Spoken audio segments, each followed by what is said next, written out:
এরপর যে ভিসাটার কথা বলবো এটা হচ্ছে E7 ভিসা।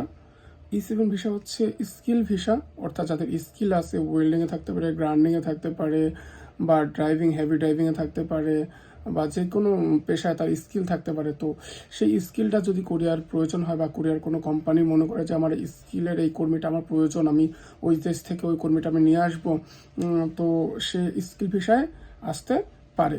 তো স্কিল ভিসা হচ্ছে কি E7 ভিসা, এবং অবশ্যই সেই কোম্পানি তার রিকোয়ারমেন্ট সেটা সরকারকে জানাবে।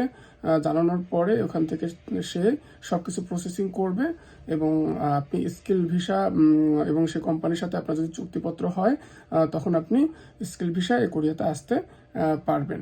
তো এই ভিসা ইদানিং আমাদের বাংলাদেশ থেকে অনেকেই আসছে।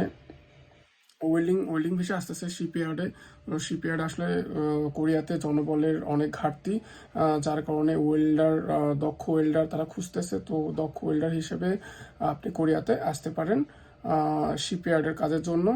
এটা হচ্ছে গিয়ে স্কিল ভিসার ওয়ার্কার ভিসা। তো কোরিয়াতে আসার জন্য এটা ভালো একটা মাধ্যম।